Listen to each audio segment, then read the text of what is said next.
প্রয়োজন নাই ভবনের, প্রয়োজন নাই মাদ্রাসার স্থাবর কোনো সম্পত্তির।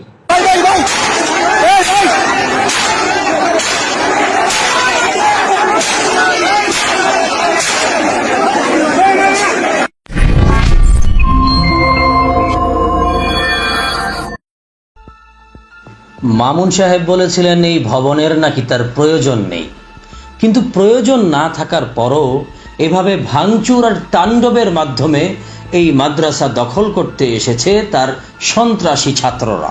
যখন শুনলাম যে ভবনটা চলে যাচ্ছে, আমি তখন সর্বপ্রথম 2 রাকাত সালাতুল হাজাত পরে দোয়া করেছিলাম যে আল্লাহ যেন খায়রের ফয়সালা করেন।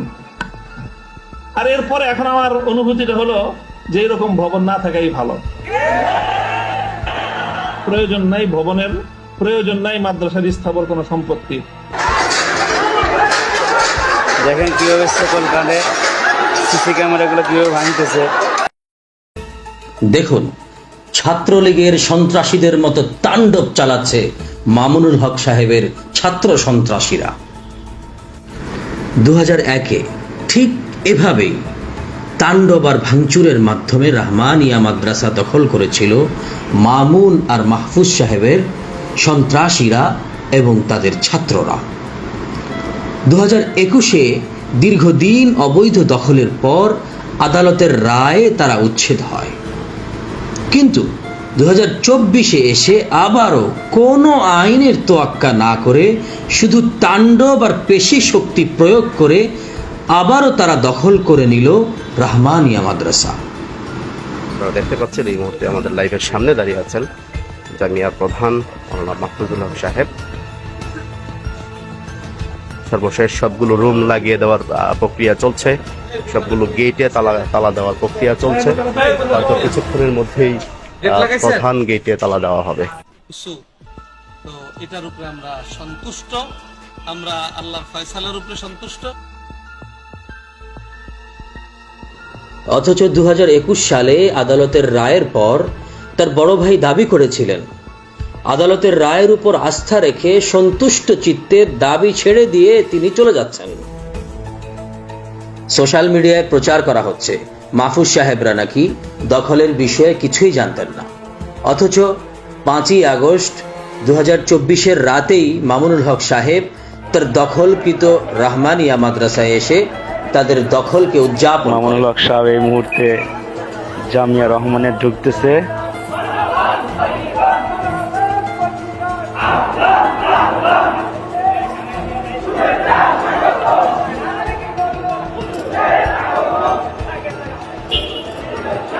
এই মুহূর্তে মামুনুল হক সাহেব জামিয়া রহমানে আগমন করছেন।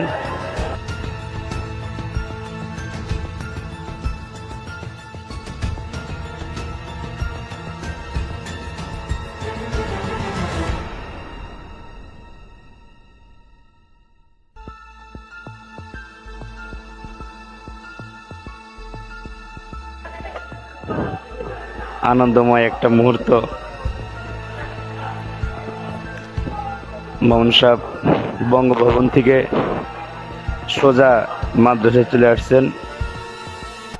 বঙ্গভবনে রাষ্ট্রপতির সাথে বৈঠক ছিল। বৈঠক শেষে মামুনুল হক সাহেব তার কাঙ্ক্ষিত সেই মাদ্রাসা জামিয়া রহমানিয়া আরাবিয়াতে সে এখন অবস্থান করছেন। ঘৃণার চাষ যেন বন্ধ হয়। জুব্বা আর টুপি পরা, অথচ সন্ত্রাসীদের গডফাদার। এরা যেন শিক্ষাঙ্গনের পরিবেশকে নষ্ট করতে না পারে। এই অবৈধ দখলদারিত্ব প্রশাসনিক হস্তক্ষেপে বন্ধ করা হোক। সোশ্যাল মিডিয়াতেও এ নিয়ে বইছে সমালোচনার ঝড়।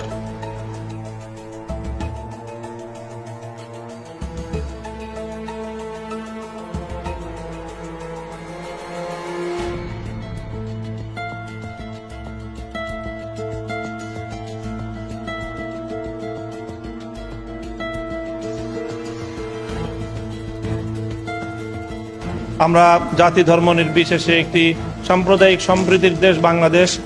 এদেশে কোনো ধর্মাবলম্বী অন্য ধর্মাবলম্বীদের উপর কোনো ধরনের অযাচিত আক্রমণ করবে না, হামলা করবে না। কাজেই অরাজকতার সুযোগ নিয়ে বা এই বিশৃঙ্খলার এবং এই বর্তমান রাজনৈতিক পট পরিবর্তনের সুযোগ নিয়ে কেউ যেন সেই ধরনের কোনো পদক্ষেপ গ্রহণ করতে না পারে, সেজন্য আমরা বিশেষভাবে সকল দেশবাসীকে আহ্বান জানাচ্ছি। সেদিন সাংবাদিকদের সামনে এই ছিল মামুন সাহেবের কথা, অথচ আমরা অত্যন্ত আশ্চর্যের সাথে লক্ষ্য করলাম যে উনি নিজেই রাজনৈতিক পট পরিবর্তনের সুযোগ নিয়ে একেবারে সূচনা লগ্নেই আবারও একটি ওয়াকফকৃত মাদ্রাসা অবৈধভাবে দখল করে ফেললেন। প্রয়োজন নাই ভবনের, প্রয়োজন নাই মাদ্রাসার স্থাবর কোনো সম্পত্তি। ক্যাম্পাস থেকে ছাত্র রাজনীতি বন্ধ করার পাশাপাশি এই সকল মাদ্রাসা থেকেও এই ধরনের নোংরা রাজনীতি নিষিদ্ধের দাবি জানাচ্ছি।